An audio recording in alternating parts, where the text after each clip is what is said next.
Iran में बमबारी और भारत में इस पर सियासत भारी। देखिए जरा ईरान क्या कर रहा है। ईरान ने एक के बाद एक कई बैलिस्टिक मिसाइलें दागी हैं।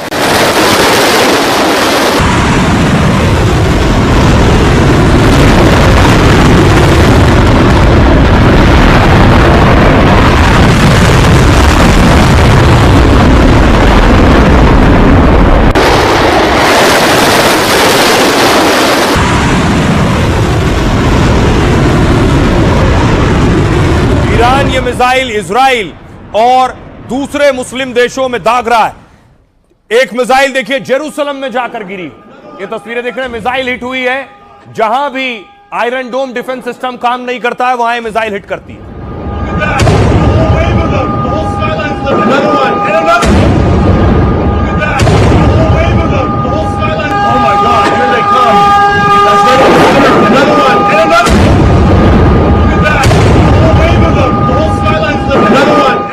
ये महज एक इत्तेफाक है कि इस जंग के शुरू होने से पहले प्रधानमंत्री नरेंद्र मोदी इजराइल गए थे, पीएम नेतन्याहू से मिले थे, उनकी संसद को संबोधित किया था। इस मुलाकात के बाद जंग शुरू हुई। महज इत्तेफाक है, ये बात खुद इजराइल के विदेश मंत्री ने कही। और उसके बाद खमनेई की मौत हो गई। इजराइल ने खमनेई को मार दिया है। खमनेई की मौत के बाद अब भारत में सियासत हो रही है। कांग्रेस की बड़ी नेता सोनिया गांधी सवाल उठा रही हैं, कह रही हैं भारत चुप क्यों है। सोनिया गांधी सवाल कर रही हैं कि पीएम मोदी कुछ बोलते क्यों नहीं खमनेई की मौत पर।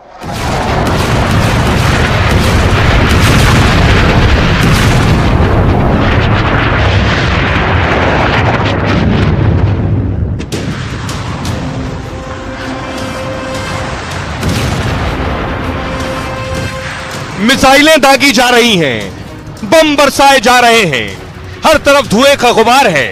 पूरी दुनिया की नजरें मध्य पूर्व में चल रही जंग पर टिकी हैं।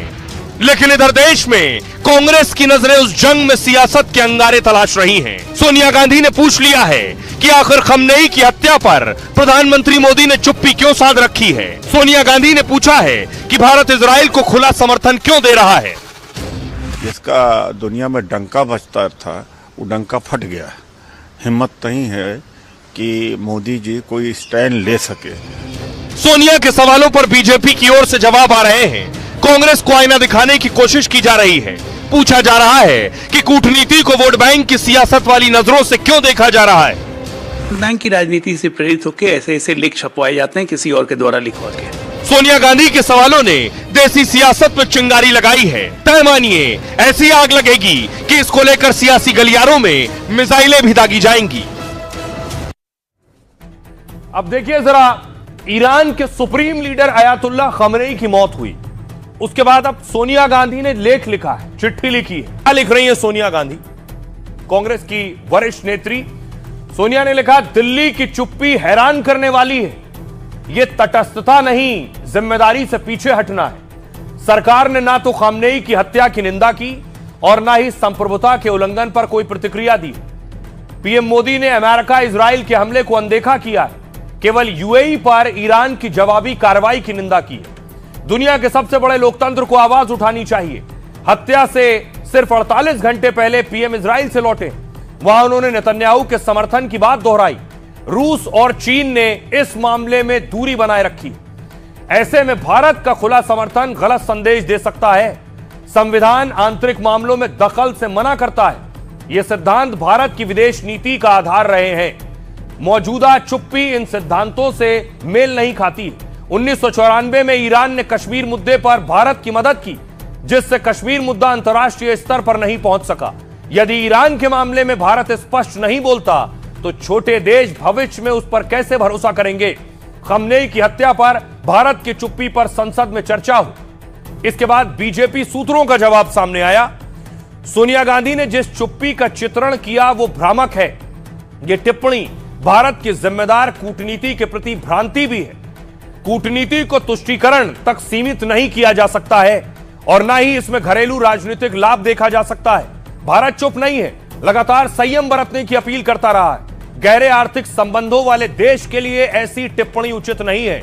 सोनिया गांधी हमेशा चुनिंदा मुद्दों पर ही आक्रोश व्यक्त करती हैं। वो इस संघर्ष में फंसे लोगों की चिंताओं को ना के बराबर समझती हैं। उनकी ताजा टिप्पणियां तुष्टीकरण के नजरिए से ज्यादा प्रेरित हैं। यह विडंबना है कि जो बांग्लादेश में हिंदुओं पर हमलों पर चुप रहे, वही अब भारत के संयमित रवैये को कर्तव्यहीनता बता रहे हैं। खमनेई ने बार बार भारत के आंतरिक मामलों पर टिप्पणी की। उन्होंने दिल्ली दंगों को लेकर दुष्प्रचार को बढ़ावा दिया। उन्होंने भारत की तुलना गाजा से भी की, जो भड़काऊ थी। 2008 हमलों के बाद ईरान की प्रतिक्रिया निराशाजनक थी। यूपीए सरकार ने इंटरनेशनल एटॉमिक एनर्जी एजेंसी में ईरान के खिलाफ मतदान किया था। 2011 में गद्दाफी की हत्या के वक्त यूपीए सरकार चुप रही। तब लीबिया के साथ भारत के काफी अच्छे रिश्ते थे। तब यूपीए सरकार गलत थी या अब मोदी सरकार? इस वक्त दुनिया के ज्यादातर देश सावधानी बरत रहे हैं, तो भारत पर मुखर होने का कोई दायित्व कैसे है? कब और कैसे बोलना है, यह राष्ट्र हित में भारत तय करेगा। सुनिए जरा इसके बाद सियासतदान क्या कह रहे हैं। सोनिया गांधी ने जो सवाल उठाया उस पर। ऐसी परिस्थिति में जब आप यूएई से भी बात कर रहे हैं, सऊदी से भी बात कर रहे हैं, आप इजराइल से भी बात कर रहे हैं, तो हिंदुस्तान को न्यूट्रल नजर आना चाहिए। और न्यूट्रल हमारी पॉलिसी है, हमारी विदेश नीति है। लेकिन ईरान के लिए दो लफ्ज भी नहीं बोले गए आपके, तो ये बहुत ज्यादा आश्चर्यचकित भी करता है और दुखी भी करता है। अब भाई सोनिया गांधी जी को याद रखना चाहिए कि उनकी सास हो या उनके सास के पिता हो, उस समय से भारत की नीति जो है वो बिल्कुल नॉन अलाइंड रहने की है। हमने शांति की अपील की और दोनों पक्षों से कहा है कि एकदम डिस्केलेट करना चाहिए, क्योंकि जब जंग होती है ना, तो या जंग जैसे हालात होते हैं तो निर्दोष नागरिक उसके ज्यादा शिकार होते हैं। बड़े से बड़ा पानी का जहाज कंपास पे निर्भर करता है। कंपास आप पे दिशा थोपता नहीं है, लेकिन निर्देश देता है ताकि अब भटकाव ना हो। ये भटकाव के लक्षण चिंता देते हैं। कुछ नहीं लग रहा था, आप अपने बाकी इंटरेस्ट को भी देखिए, लेकिन एक जो लेगेसी है आपकी, उस लेगेसी का जब हम कहते हैं ना, जो आज उस आर्टिकल में वसुधैव कुटुंबकम, तो हम कुटुंबों में हिरार्की नहीं कर देते हैं, श्रेणीनुमा नहीं कर देते हैं कि ये कुटुंब ज्यादा वो कुटुंब कम। देखिए, देश के माननीय पूत के रूप में ये पूरे विश्व में विश्वसनीय बने हैं।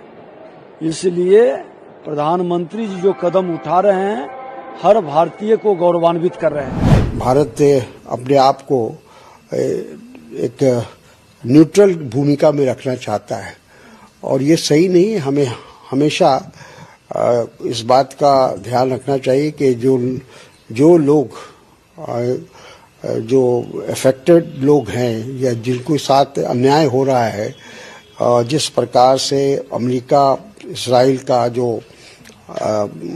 हमला हुआ है ईरान के ऊपर, वो साफ जाहिर करता है कि अपना ये लोग वर्चस्व चाहते हैं, हर कीमत पर चाहते हैं। इस्राइल हम हमेशा भारत को मदद किया है, भारत का मित्र है, शत्रु नहीं, भारत को शत्रु नहीं। आप क्यों इस्राइल को विरोध करता है बताओ? क्यों कांग्रेसी लोग विरोध करता है इस्राइल को, बताओ? कारण सबको मालूम है। कारण है आपको पॉलिटिकल फायदा उठाने के लिए, आपने पॉलिटिकल फायदा उठाने के लिए आप सोच रहा है, उसके वजह से विरोध करता है। और देश में हो रही सियासत के बीच भारत की प्राथमिकता क्या है कि अपने लोगों को जो अरब में फंसे हैं उन्हें लेकर आएं। क्यों? क्योंकि सऊदी अरब में देखिए, सऊदी अरब में अमेरिकन एम्बेसी पर अटैक हो गया है। अमेरिकी दूतावास पर ईरान ने हमला किया।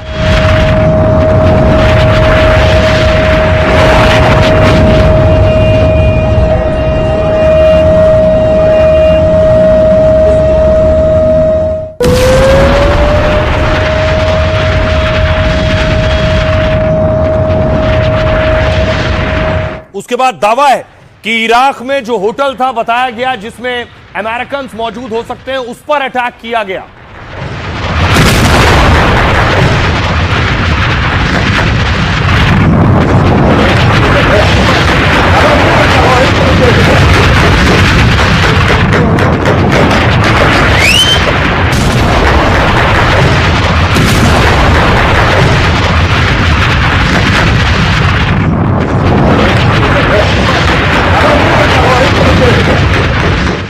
तो हर अरब मुल्क बहुत से लाखों की तादाद में भारतीय रहते हैं। जॉर्डन देखिए जरा, जॉर्डन में अमेरिकी बेस पर अटैक हुआ, रोज हमले हो रहे हैं।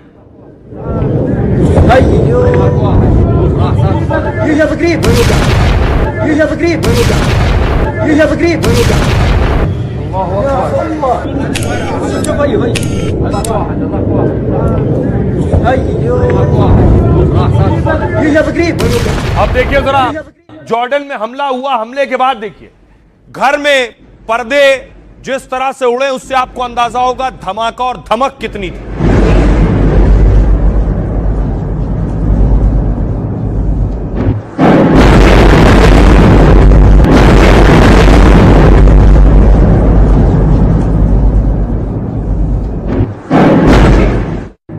तो आसपास लगभग 7 से 8 मध्य पूर्व के देश जो हैं उन सब पर अटैक हो रहा है। बहरीन में देखिए, बहरीन में भी बहुत से हिंदुस्तानी रहते हैं, बहरीन में भी अटैक हुआ है। बहरीन में भी अमेरिका के बेस पर हमला हुआ है।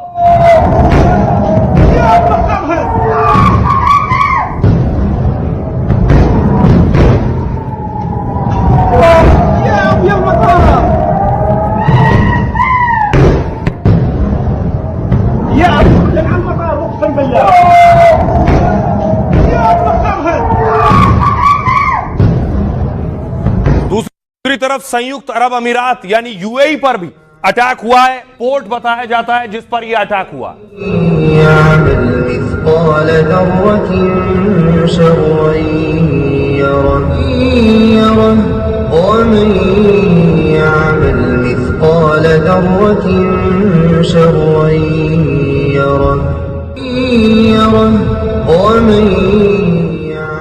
अब देखिए जरा, अब भारत के लिए टेंशन ये है, इन सब अरब मुल्कों में 90 लाख से 1 करोड़ तक भारतीय रहते हैं। सऊदी अरब रियाद में अमेरिकी दूतावास पर ईरान ने हमला कर दिया। 8 ईरानी ड्रोन को सऊदी ने हवा में गिरा दिया, लेकिन 2 ड्रोन दूतावास से टकराए तो आग लग गई। जंग के बीच ये है फुटबॉलर रोनाल्डो, सऊदी छोड़ दिया इन्होंने। रोनाल्डो अपने प्राइवेट जेट से पुर्तगाल रवाना हो गए। ईरान के हमलों पर सऊदी ने करारा जवाब देने की चेतावनी भी दी है और ट्रंप ने कहा है कि अमेरिकी लोग तुरंत मिडिल ईस्ट छोड़ दें। यूएई रोज अटैक हो रहे हैं, यहां भी बहुत से भारतीय रहते हैं। ईरान के हमले से दुबई और शारजाह में बड़ा नुकसान हुआ है। दुबई में तो ईरान ने मिसाइल ड्रोन से डबल अटैक कर दिया है। पहले अमेरिकी सैनिकों की बिल्डिंग को ड्रोन से उड़ा दिया और फिर ऑस्ट्रेलियाई बेस अल मिरहात पर भी हमला किया है। अटैक के बीच यूएई के राष्ट्रपति दुबई मॉल में भी घूमते नजर आए। इसे यूएई में तनाव कम करने की कोशिश के तौर पर देखा जा रहा है। कतर में भी हिंदुस्तानी रहते हैं। ईरान ने कतर पर 92 मिसाइल और 17 ड्रोन से हमला किया है। कतर का दावा है कि 81 मिसाइलें और 11 ड्रोन उन्होंने मार गिराए, लेकिन 2 मिसाइल एयरपोर्ट और ड्रोन रडार स्टेशन से टकरा गई हैं। ईरान के हमले से कतर में काफी नुकसान हुआ है और इस हमले में कतर में करीब 20 लोग घायल भी हो गए। कतर ने इसे कानून का उल्लंघन बताया है और संयुक्त राष्ट्र से मदद की मांग की है। बहरीन में ईरान ने अमेरिकी एयरबेस पर बड़ा हमला किया है। 20 ड्रोन और 3 मिसाइलों से बहरीन पर अटैक किया गया है। हमले से अमेरिकी बेस को नुकसान पहुंचा है और कई तेल टैंकों में भीषण आग लग गई है। कुवैत, जहां अच्छा खासा तेल है, बहुत से भारतीय रहते हैं, 100 से ज्यादा मिसाइल और 300 ड्रोन अटैक किए गए।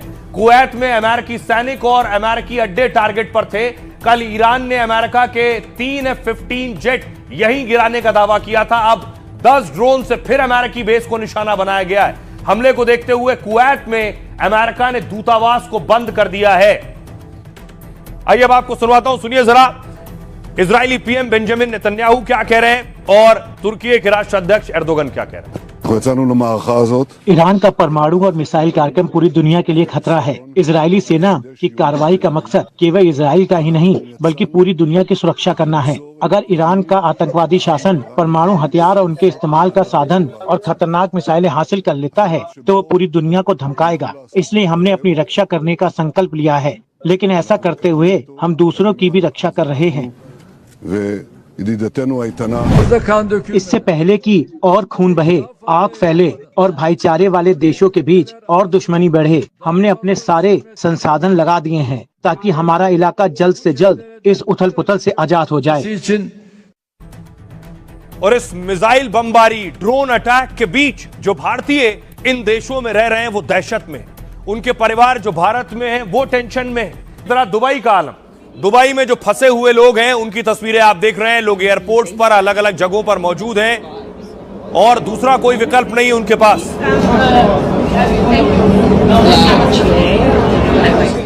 दुबई एयरपोर्ट की तस्वीर मैं आपको दिखाता हूं। ये देखिए, एयरपोर्ट खचाखच भरा है, लोग डरे भी हैं, दहशत में भी हैं, फौरन निकल जाना चाहते हैं। 5 घंटा गए, वापस आए उतना ही। अब इमिग्रेशन पे जाओ, वहाँ कैंप लो, निकल गए थे। बहुत से भारतीय जो फंसे हुए थे वो फ्लाइट के जरिए भारत आज लैंड हुए हैं। उनकी खुशी, उनका सुकून अपनी सरजमी पर उतरने के बाद चेहरे पर साफ दिख रहा है।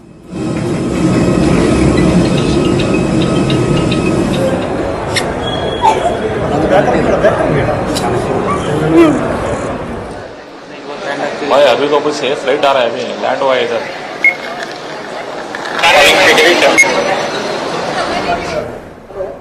अब देखिए जरा, कितने भारतीय फंसे हैं, कितने आ गए हैं और कितनों को अभी लाना है।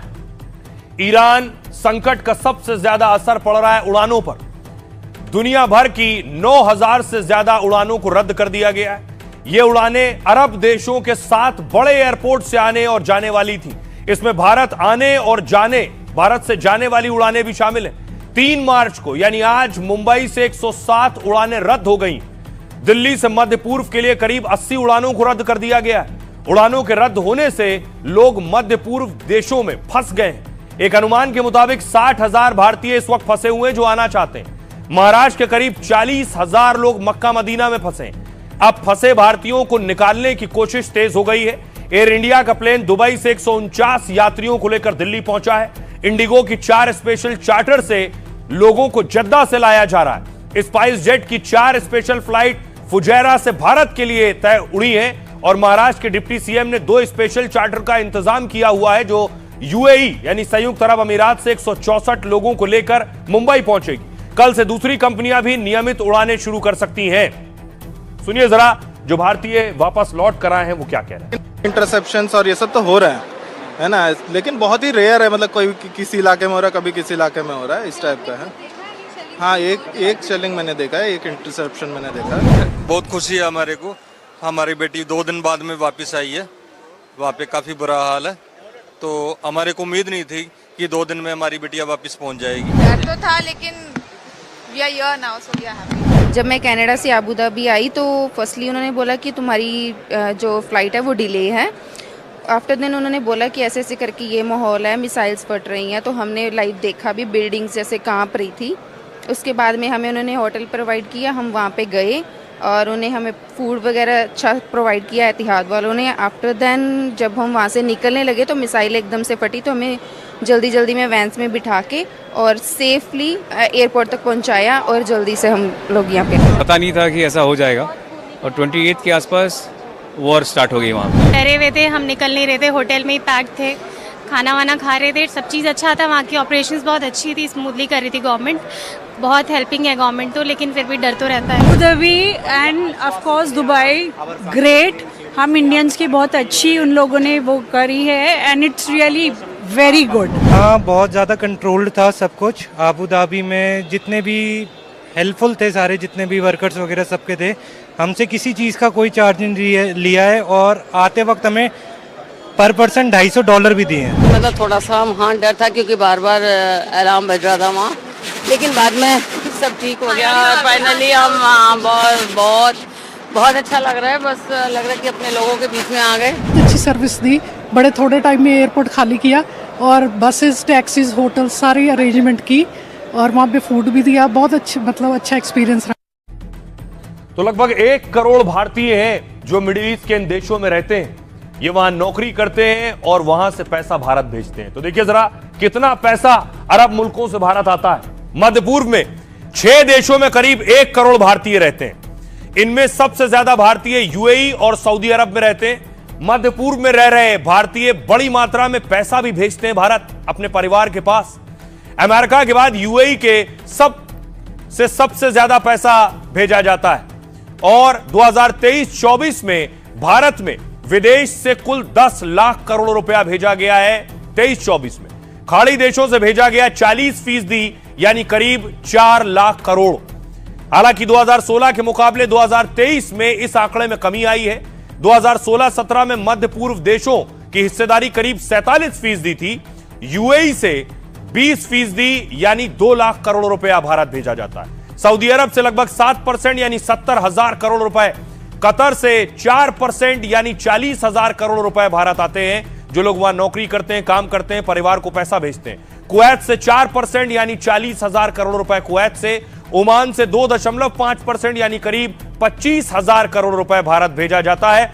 जो लोग वहां हैं वो परेशान हैं। बड़ी खबर इस बीच आपको बताऊं जो आ रही है सीधे ईरान से। ईरान के बुशहर एयरपोर्ट पर हमला हो गया है।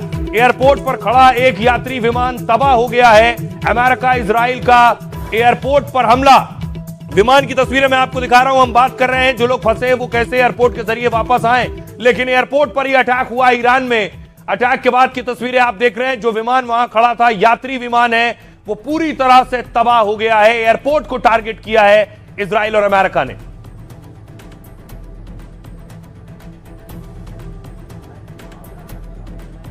और हमारे साथ सीधे ईरान से जुड़ रहे हैं एक शख्स, सज्जन जो फंसे हुए हैं ईरान में। हमारे साथ मीर अनीस साहब जुड़ रहे हैं। मीर अनीस साहब, अगर मेरी आवाज आ रही है, अभी मैंने तस्वीर दिखाई कि ईरान में एयरपोर्ट पर धमाका हुआ है और एक पूरा प्लेन खत्म हो गया है, तबाह हो गया है। आप ईरान में फंसे हुए हैं। ईरान में अभी हालात क्या हैं, क्या आप देख पा रहे हैं वहां इस वक्त में हालात में कि जो भी सिटीज इनको मिल रही है वो बॉम्ब हो रही है और जो भी सेफ प्लेसेस है वो सेफ प्लेसेस नहीं रहे। बट जो तेहरान के स्टूडेंट्स थे वो ज्यादा खतरे में थे बिकॉज तेहरान सेंटर सिटी है। उनको शिफ्ट किया, नियरेस्ट को बोलते हैं, उधर पे शिफ्ट किया स्टेट साइड पे, और एम्बेसी के लोग उनके साथ हैं। जो बाकी जो भी वो अरक हो या दूसरी यूनिवर्सिटी के बच्चे हो, उनके साथ कांटेक्ट नहीं हो पा रहा क्योंकि टोटल कट ऑफ है। सो कोई बात उनसे नहीं हो पा रही। इसको बोलते 15 मिनट पहले एक अटैक हुआ फ्रॉम 7 किलोमीटर अवे अगेंस्ट एक प्लेस है यहाँ पे, उधर पे अटैक हुआ। जी जी, it's getting bombed every hour. जी जी, अनीस हमारे साथ बने रहिए। अनीस के चेहरे पर आप टेंशन और वो परेशानी साफ देख रहे हैं। वो भी घर वापस आना चाहते हैं, लेकिन इस बीच ईरान भी अटैक कर रहा है। भारत के लिए एक और बड़ी टेंशन, भारतीय जो अरब मुल्कों में फंसे। दूसरी टेंशन क्या होनी? दूसरी टेंशन ये है कि तेल आता है, ईरान के रास्ते तेल आता है। ईरान के रास्ते जो तेल के शिप आते हैं, उन शिप्स पर ईरान अटैक कर रहा है। ओमान के शिप पर अटैक किए।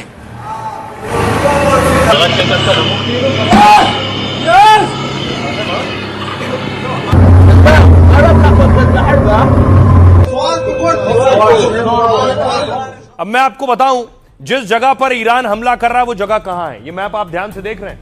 ये जो आपको नजर आ रहा है, ये है 33 किलोमीटर चौड़ा, इसे कहते हैं हॉर्मुज स्ट्रेट।